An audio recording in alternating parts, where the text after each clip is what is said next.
Bem-vindos ao segundo Sig Cerveja. E o tema de hoje é o mundo giz em outras áreas. Saúde!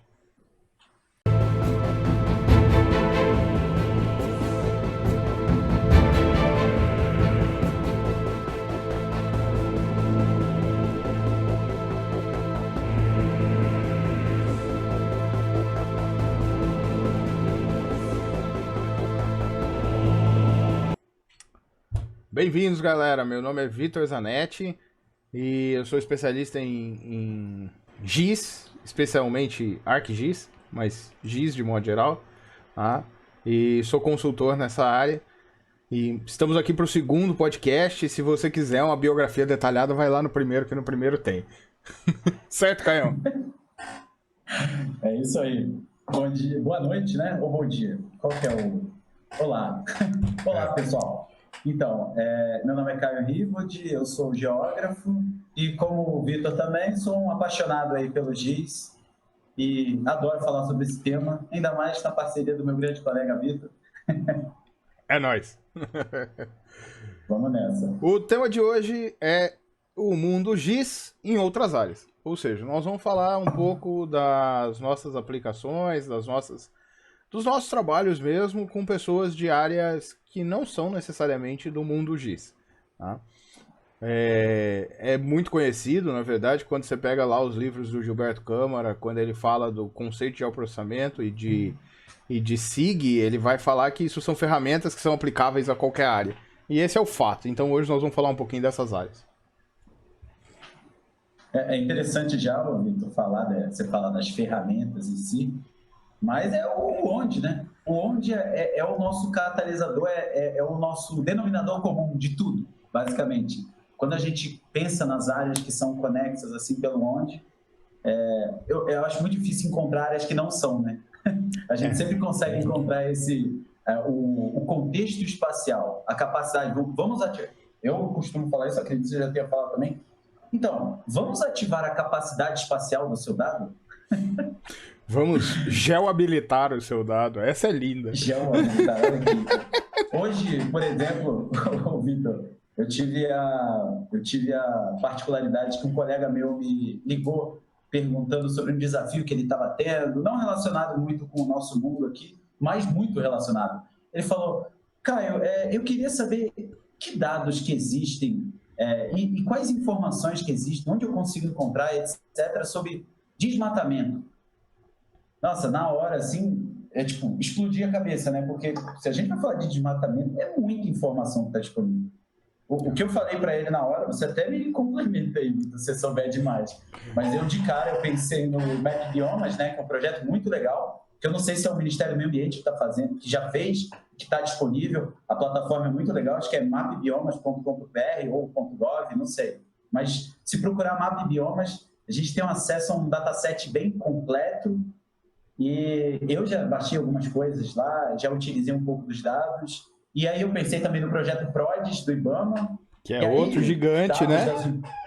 Outro gigante espetacular. E aí a gente pode pensar dados das unidades de conservação, dados das comunidades indígenas. E aí a gente pode pensar sensores meteorológicos. É tanta coisa assim que a gente vai cruzando, e mais uma vez voltando para aquilo que a gente falou, vai empilhando as camadas, né? Para a gente encontrar as respostas, resultados e etc.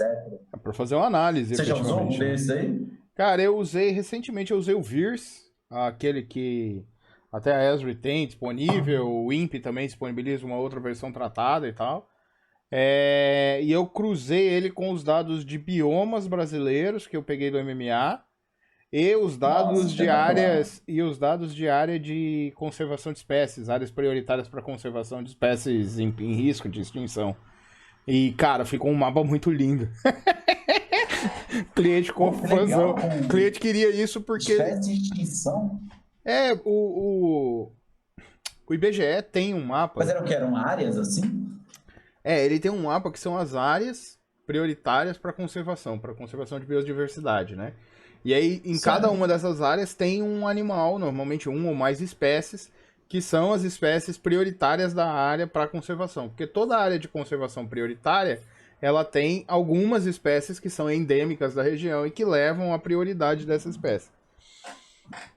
particularmente, o cliente estava interessado no Pantanal. Tá todo mundo interessado no Pantanal. Né? Tá pegando fogo? Tem o que fazer. Então, é o assunto do momento, né? E aí esse cruzamento ficou muito legal, porque eles têm um trabalho social lá, essa parte de animais, de conservação e tudo mais. E eles estavam morrendo de medo, porque eles queriam saber que tipos de animais eles tinham que agir, então, para ajudar, aonde eles tinham que dar foco. E aí foi bem legal, porque foi um trabalho que ficou muito direcionado, ficou muito bom mesmo. A equipe lá, a Bia e a Letícia trabalharam também. Aliás, você trabalhou nesse mapa, você me ajudou com aquele Lembra aquele dia do Experience Builder? Então, era isso. Então, quando você começou a falar das espécies, eu comecei a lembrar, mas eu não trabalhei, né? Eu fui lá, você queria fazer um brainstorm ali, eu participei. Foi lá, deu um curso e saiu fora. O resultado ficou espetacular, né? Nossa. E isso é uma coisa que é interessante a gente falar, Vitor, que a gente abriu só um tema e a gente está falando já de um monte de coisa, já estamos mudando para microtemas, subtemas e etc. E sempre podendo ser específico ou sendo genérico, etc. E é essa questão do onde, né? A gente pode falar de tudo. Mudando de tema, mais uma vez, vamos falar, por exemplo, de geomarketing. O que todas as empresas, basicamente as grandes empresas, etc., estão utilizando, encontrar consumidores, encontrar rotas para melhor entregar para os fornecedores. Áreas de atendimento.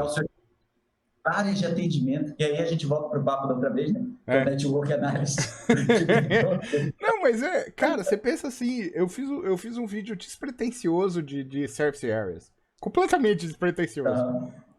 E, cara, é um dos vídeos que a galera mais curtiu, assim, de longe. A galera me mandou, tipo, a galera que assistiu me mandou altas mensagens do tipo, cara, eu vou usar, acho que eu vou comprar uma licença do ArcGIS pra usar isso na minha empresa. Que a gente tem. E assim, nego que tem retail pequeno, sabe? Mas o cara tem o problema, ele tem 3, 4 CD, precisa entregar. E aí? Colega meu que trabalha numa transportadora, que eu trabalhei, por sinal, me mandou mensagem e falou, cara, como é que é o processo aí? Com quem que eu falo do comercial? Que esse negócio aí é fantástico pra me ajudar aqui a organizar as minhas rotas e tal. Falei, cara, é o que você precisa, pô, tamo aí. Mas mais do que isso, cara, ó, eu recentemente apliquei. Bom, pra quem não sabe, apesar de trabalhar na imagem, eu mantenho uma quantidade de projetos pessoais. E esses projetos, de modo geral, pelo menos a metade deles, eu mantenho eles com algum cunho social, tá? Então, seja auxiliar um município e cobrar menos do que eu deveria cobrar para ajudar eles a fazerem mapas de risco e analisar opções de adaptação, ou seja, nesse caso, o pessoal da Acnur, ou o Nações Unidas for Relief, né, que é para ajuda aos refugiados, lançou um edital e eu me inscrevi no edital para ajudar eles a criar 3 coisas, basicamente. Cara, tinha um lado que é um lado que eu e você já fizemos isso. Eu tenho certeza que você já fez isso 3 milhões de vezes, cara. O que é para fazer? Basicamente, eles têm N bases de dados que não são geograficamente explícitas, não são geohabilitadas. E a primeira coisa que os caras precisam é geohabilitar os dados deles. Vem de todos os lugares, quase todas as bases têm XY, nem todos são confiáveis, mas tem, e tem endereço, e precisa geohabilitar. Esse é o primeiro passo do negócio, tá? Porra, quantas vezes você fez isso, Caio? E aí a gente abre para essa questão, que é uma questão que é muito, como é que se pode dizer, muito contextual, é muito comentada na nossa área, que é a geolocalização. O que é a geolocalização? A geolocalização geocodificação, desculpa. Geocodificação é você transformar o endereço numa coordenada. Ou a geocodificação reversa, que é você transformar uma coordenada no endereço. Para fazer isso, precisa ter uma base de dados para você utilizar ela e transformar aquela informação que está escrita numa tabela num dado geográfico. Mas, nossa, tem N outras maneiras, além de você ter um ponto, para você conseguir encontrar essa informação geográfica. Às vezes a gente trabalha com outras escalas menores, por exemplo.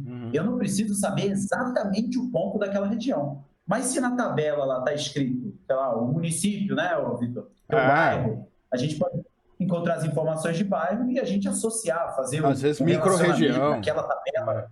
Exatamente. Então, isso aí eu acho que é a primeira etapa, né? Quando a gente vai trabalhar com dados, os dados geográficos que a gente trabalha. E assim, o medo... Geral, hoje em dia. Na entrevista técnica, que não é bem uma entrevista, é quase já é quase uma discussão do projeto, um dos medos dos caras era justamente assim, não, mas espera aí, o meu dado realmente dá para ser geohabilitado? Aí eu, gente, qualquer dado é geohabilitável. Ele se refere a alguma coisa no espaço físico. Se ele se refere a alguma coisa no espaço físico, essa coisa está em algum lugar, tá? E se essa coisa está em algum lugar, seja ela um continente ou uma tampinha de cerveja no chão da rua, tá? Ela tem uma coordenada geográfica. Se ela tem uma coordenada geográfica, eu consigo botar ela num banco de dados e fazer toda a habilitação e toda a junção desse dado, né? Todos os relacionamentos. Tá? Então esse foi o primeiro passo. De diversas maneiras. O segundo passo que eles querem é um passo que você é mais especialista do que eu, que é dashboard. Porque eles querem pegar esses dados e conseguirem entender esses dados. Porque eles têm os dados nas planilhas e cada vez que eles precisam do KPI da vida ou de qualquer coisa parecida, os caras ficam lá dias e dias fazendo query em planilha pra achar os dados e cruzar. Pra quê, velho? Faz isso aí em 3 cliques. Não é não? As ferramentas que a gente utiliza, né, Vitão? Nós não somos, por exemplo, vamos falar do dashboard, né, do ArcGIS. O Operations Dashboard do ArcGIS. Ele não é um BI. Ele é uma ferramenta para você construir esses painéis analíticos aí para você monitorar e explorar os seus dados, etc. O nosso diferencial é que você tem esse grande mapa. Você vai consumir o seu mapa. Então, aquela simbologia complexa que os cartógrafos definem, ou as informações organizadas e apresentadas de uma maneira que os geógrafos possam ter diversos insights, ou realçar as espécies em extinção aí de uma maneira interessante para os biólogos poderem fazer todo o planejamento, etc., e botar isso num licenciamento, não sei. Essa é a nossa diferença. E qual que é o grande lance do dashboard? O dashboard, a gente vai consumir as informações do atributo desses dados, dessas diversas camadas. E aí, você tem informações que são qualitativas, que são as suas categorias, e as quantitativas, que são os valores ali. E aí você utiliza as qualitativas para filtrar as quantitativas e as qualitativas filtrarem entre si. E aí, como o nosso foco é a geografia, a gente pode fazer até o nosso mapa, né, Vitor? Ser a ferramenta de filtro. Então, você vai navegando no mapa, todos os indicadores e gráficos vão se atualizando para aquela sua visualização ali do mapa. Isso aí. Então, é muito poderoso. Eu chique, sou né? suspeito para falar. Fala a verdade, é chique. Eu acho que é maneiro demais. E aí a última coisa que os caras me pediram é a continuação do negócio, que é o Story Map. Eles precisam fazer uns Story Maps para contar a história lá dos refugiados, mostrar os abrigos, aonde são os abrigos, mostrar o contexto dos abrigos. Cara, eles estavam me contando que os abrigos, de modo geral, a gente pensa no abrigo como sendo uma coisa grande, né? Mas não são, cara. São terrenos da prefeitura que os caras pegaram lá e botaram lá as casinhas, cara. A casinha tem 5x3, uma coisa assim. Entendeu? Então, cara... Esse abrigo de refugiado? Aquele abrigão de refugiado. Caraca. E aí, tipo, põe as casinhas lá pro pessoal. A única coisa que faz é fecha bem o terreno, né? Para não ter...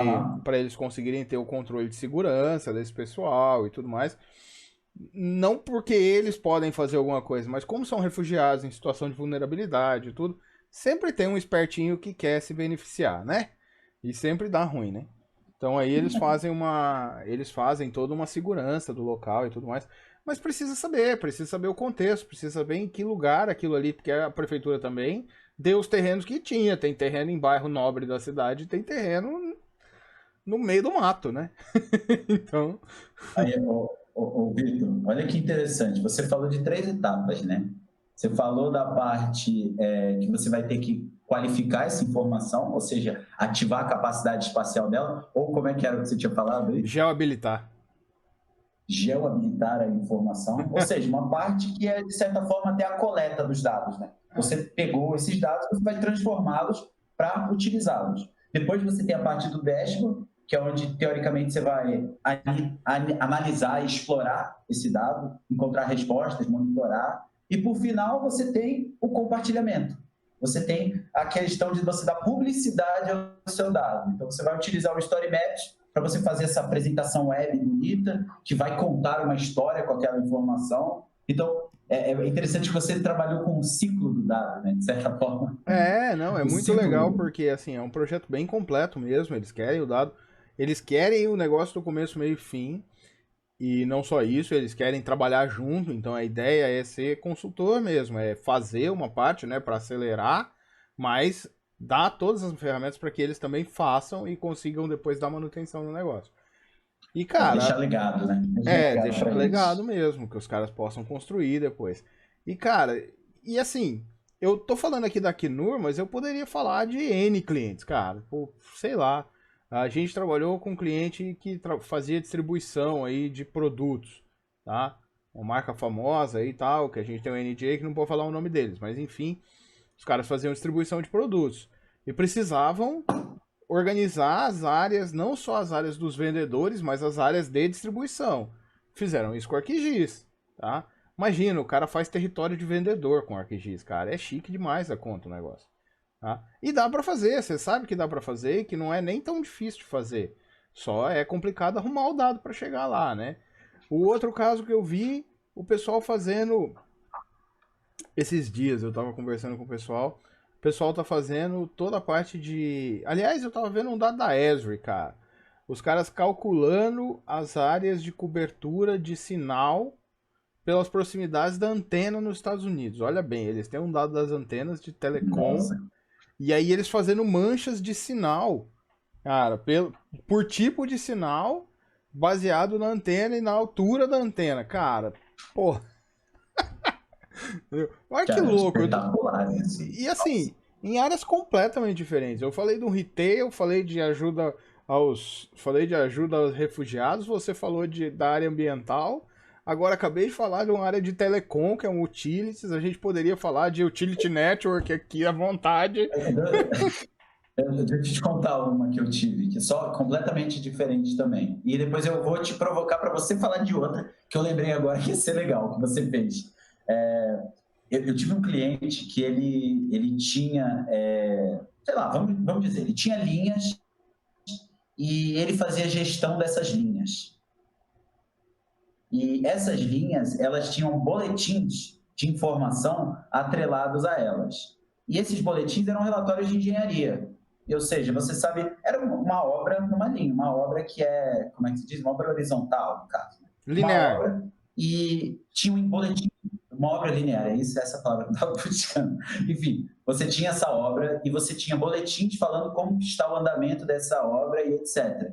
E eles visualizavam apenas em planilha. Planilha pode ser vista no Excel, no LibreOffice, qualquer outra, Google Sheets, enfim.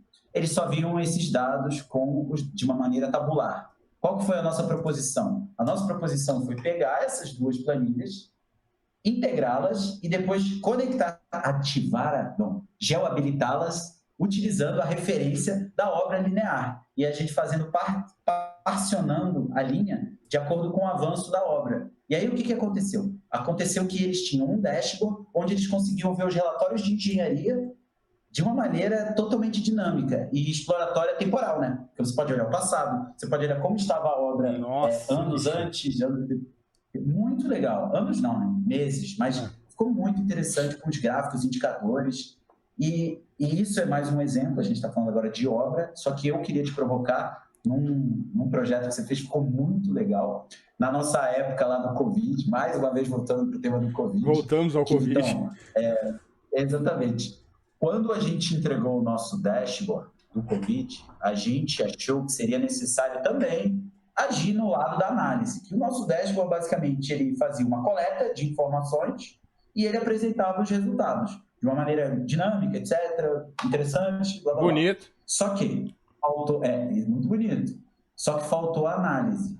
E faltou, sim, não tinha análise. Aí a ideia foi sentar com o nosso grande cientista de dados, chamado Vitor Zanetti, e perguntar para o Vitor, o que dá para fazer de análise de uma maneira rápida, com dados públicos, para a gente entregar e ver resultado. E você fez aquela análise que ficou muito legal. E você lembra da análise, né? Eu fiz, na verdade, eu fiz duas, né, Caio? Fiz uma que foi aquela análise de contexto, né? Que eu acho que é essa que você está se referindo. Que eu cruzei basicamente os dados do. Aí, pra galera saber, né? Porque isso acabou não indo a público depois. Esse é o segredo do negócio. Ela era pública a análise, porque os dados são todos públicos. Mas esse dado, enfim, ele acabou não sendo usado no público. Mas a gente fez um indicador de. A gente chamou de suscetibilidade ou algo parecido, aonde a gente cruzava os dados do IBGE atualizados, né? A gente pegou lá as projeções para 2018, que era o que tinha, não tinha 2019. Tá?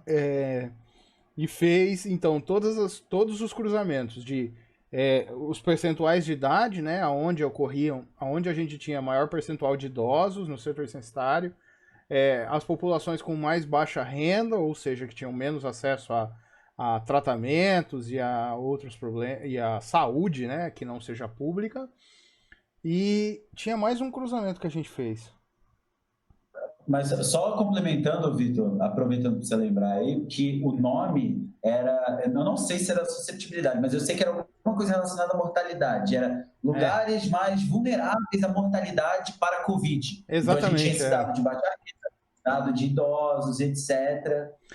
Tinha mais alguns dados, eu já não lembro mais todos a essas alturas, mas tinha vários dados, assim, tinha alguns dados mesmo que a gente cruzou, acho que eram 4 ou 5 dados, e a gente montou todo um tapestry, assim, do Brasil inteiro. Era massa demais aquele dado. Foi muito legal. A gente não sabe se foi, até porque a gente nunca soltou, né? Que era uma proposição. A ideia era procurar academia, né, Vitor? A gente tinha procurado algumas pessoas para validar, só que pô, ficou muito legal. Pena que não saiu e... Pena que não foi pra frente.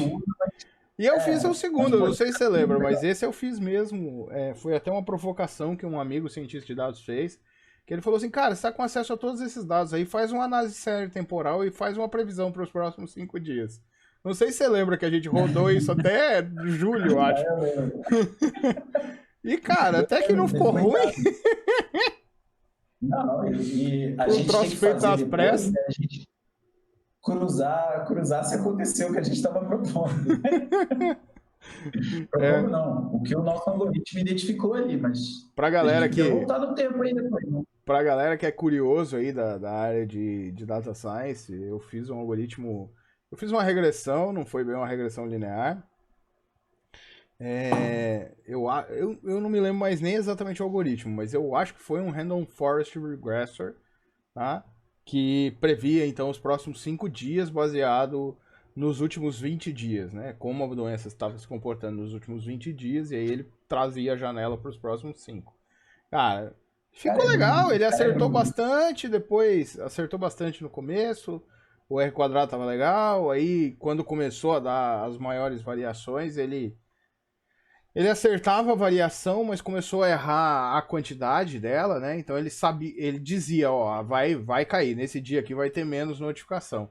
Mas não conseguia mais acertar exatamente as quantidades, que era o que a gente estava tentando prever mesmo. A gente tinha uma ideia do que ia acontecer, a gente estava conseguindo prever o comportamento, mas não os valores. Mas ficou legal, era uma análise muito legal. E aí, outra análise, porque nessa análise tinha um dado que era um dado espacial por natureza, que era a região, o estado que aquela doença estava naquela região. Então, assim, por exemplo, para São Paulo, quando eu previa São Paulo, o cálculo da previsão era diferente do que quando ele previa, por exemplo, o Mato Grosso, que teve muito menos casos. Entendeu? Porque justamente os fatores que estavam afetando, espacialmente falando, eram diferentes. Então, assim, e a análise acertava e acertava muito, cara. Eu lembro do Vitor comemorando. Matou mais 100. Comemorando que o algoritmo estava dando certo, né? Só, né? Porque o resto tudo não tinha nada para comemorar. Sim. E esses são tipos de ferramentas que, com certeza, o Ministério da Saúde já deve estar utilizando, né? Sim. E deve ter hoje tipo de análise para você poder se preparar e tratar melhor, né? Não, eu acho que o Covid foi legal porque ele nos deu a percepção de que a gente precisa realmente analisar esses dados melhor, né, cara? A gente precisa formalizar mais esses dados. Né?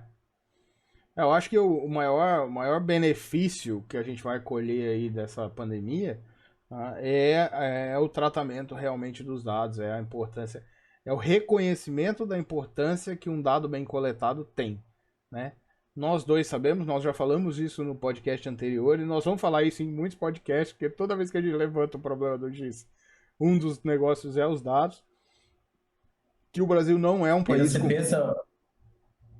O Brasil não, Desculpa, o pode Brasil não continuar. é um país com essa tradição, né, de coleta de dados e tal, igual é a Inglaterra, igual é Estados Unidos, igual é a França, Itália, tá?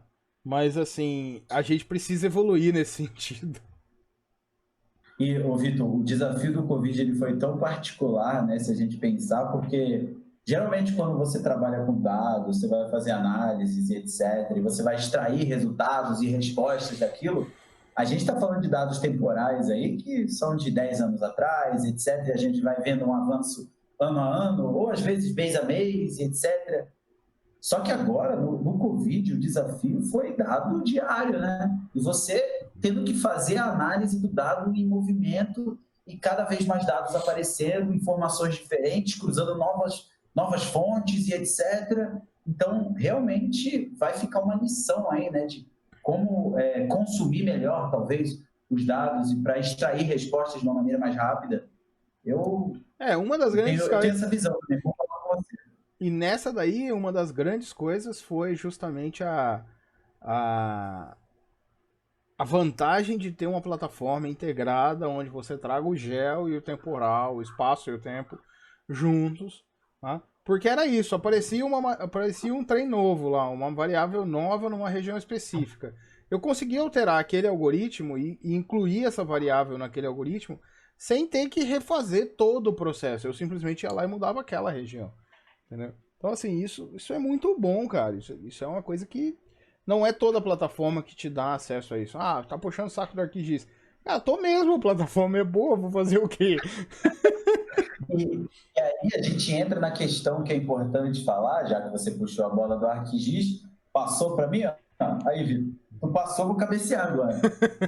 Uma coisa que a gente tem que sempre falar é que o ArcGIS é uma plataforma de dados. É uma plataforma integradora de dados, que integra diversos tipos de fontes que são estáticas, fontes em tempo real, fontes, etc., formatos diferentes, quase todos os principais formatos, para você entregar um resultado. Então, a grande vantagem é você poder cruzar todas essas milhares de fontes e uni-las e encontrar o contexto geográfico igual, como é que se diz, semelhante entre elas, e você extrair respostas. Então, é muito poderoso. Efetivamente encontrar as relações, né? É. Exatamente. Eu acho isso muito legal, cara. E assim, não é porque o ArcGIS, e assim, por exemplo, tem muita gente, recentemente alguém falou assim, mas eu consigo extrair as relações pelo Power BI, fazendo análises de contexto. Tá, que análise de contexto? Entendeu? Você está considerando distância? Como?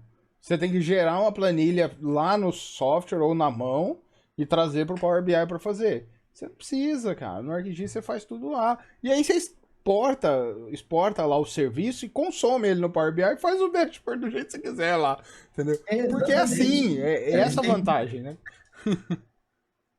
Exatamente. O ArcGIS, a princípio, é porque isso aí é tema para uma outra conversa, eu sei disso. O Vitor fica querendo me cortar em relação a esse tema, porque eu acho esse tema muito importante, que é a mudança do ArcGIS ser uma ferramenta de estação de trabalho desktop, produção de mapas, cartogramas, layouts, etc., para uma ferramenta web integradora e outro mundo completamente diferente.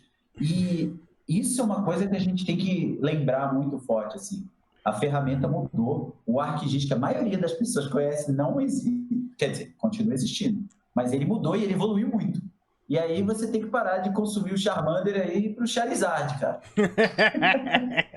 É bem isso, cara. Tem que evoluir junto com ele. Cara, é bem isso. Não é que eu te corto, não. É que realmente o nosso próximo tema aí, nós dois e talvez um convidado, não sei ainda se nós vamos trazer um convidado. Eu gostaria de trazer um convidado para tratar disso.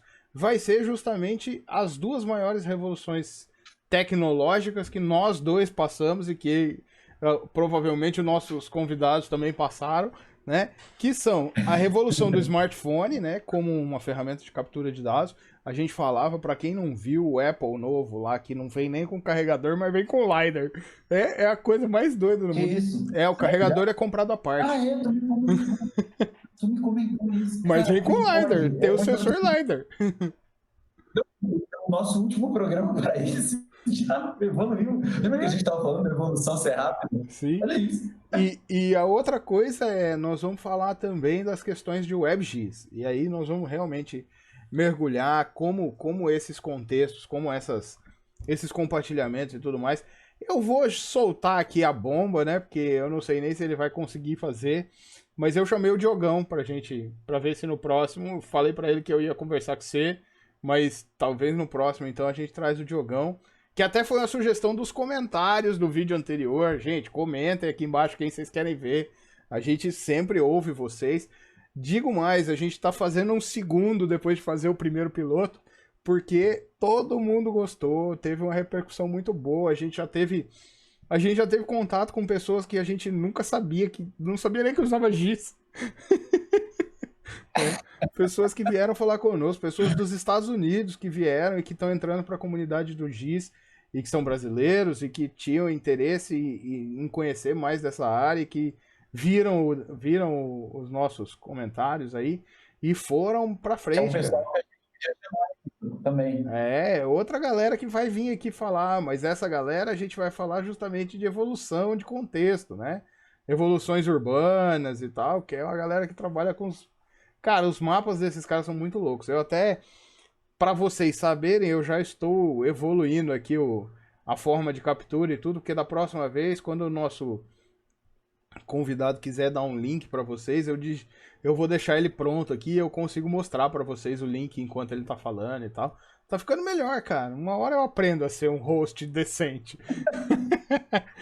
Mas eu queria agradecer, Caião. Hoje, mais uma vez, então, uma coisa importante. O primeiro tinha 50 e tantos minutos, porque a gente fez ele como um piloto e a gente simplesmente deixou rolar o papo. Mas a gente vai tentar manter em 30 minutos. Nós estamos agora exatamente com 31 minutos, tá? E a gente vai tentar manter em 30, 35 minutos aí no máximo. Até porque a gente sabe que a galera é muito ocupada, que a galera não tem tempo de parar e ficar uma hora na frente do computador, por mais que esteja fazendo outras coisas ou ouvindo um podcast. Então, a gente vai tentar manter ele aí perto de 30 minutos para facilitar a galera ouvir. Queria também dizer que o pai do Caio, abraço seu Werner, me adicionou no LinkedIn e no Instagram. Olha aí, cara. Pô, Revolução digital aí, ó. é isso aí, cara. Dinheiro cartógrafo na área.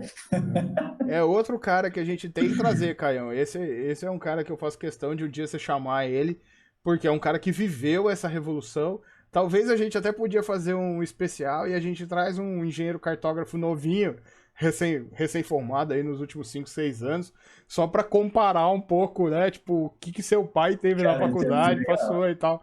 A gente consegue trazer isso, cara. Eu tenho contato dessa galera, velho. Maneiro, o meu pai, o Vitor, ele faz parte da geração dos dinossauros aí mesmo. Ele viveu aquela mudança do gel binário para o gel maneiro aí que a gente está vendo hoje. Bem interessante. Gostei da ideia, cara. Vamos nessa. Vamos trazer sim, cara. Eu fiquei felizão. Eu dei uma olhada no currículo lá do seu velho e falei, caraca, velho, que cara é esse? Pode crer? Bom, Caião, a cerveja acabou, a garganta tá secando, então a gente vai acabar por aqui. A gente vai acabar um coolerzinho para deixar do lado na próxima, cara. A gente vai acabando por aqui, mas eu queria dizer que, bom, é sempre um prazer gravar contigo. Essa foi a parceria que deu mais certo nesse mundo. E de novo dizer que se não fosse contigo, esse negócio não ia funcionar, não, né? Para você, é verdadeira, meu amigo. Para os espectadores aí, a gente está tentando fazer ele semanal. A gente não esperava que fosse ter uma aceitação tão boa. Tá? A gente tinha pensado primeiro fazer uma vez por mês só, porque a gente imaginava que ia ser uma coisa menor e tal. Como a aceitação está sendo muito boa, a gente está pensando em gravar semanal, mas a gente tem uns problemas de agenda meio sérios aí. Então, por enquanto, a gente vai manter isso aqui quinzenal. ok? Mas a gente ainda tá tentando se organizar, esperem notícias aí nos próximos já. Quem sabe a gente não consegue aí pro fim do ano já começar a fazer isso semanal, né, Caião? Com certeza, cara. E é prazer, né? A gente está gravando aqui por prazer. Tem o problema da agenda, que nem o Vitor falou, normal. E vai ser mais difícil ainda quando começar os convidados, né? Mas aqui é lazer. E eu realmente agradeço aí o pessoal que gostou. Realmente foi muita gente que veio atrás da gente para parabenizar e que gostou do papo. E continua comentando aí, pessoal. E vai falando aí que quer. Se apresentem aí, para vocês virem aqui também conversar com a gente. Vamos lá, vamos montar uma comunidade mesmo. Vamos montar uma comunidade Sig Cerveja. Se alguma cervejaria quiser patrocinar, por enquanto a gente compra o que a gente acha no mercado mesmo, tá tudo certo. Não é não, Caio? Gel Giz. Não, Gel Beer. Special Ale, deram uma sugestão no primeiro vídeo lá. Special Ale. Eu falei, olha só, rapaz, essa é boa mesmo. Maneiro, cara. Beleza, Caião. Efusivo abraço, meu amigo. Isso aí, meu querido. Sempre um prazer conversar com o senhor. Falando nisso, eu preciso conversar com você fora do Gisbira aqui depois, hein? Vou te ligar depois. Beleza, então, meu amigo. Até mais. Alô. Valeu, meu patrão. Tchau, tchau.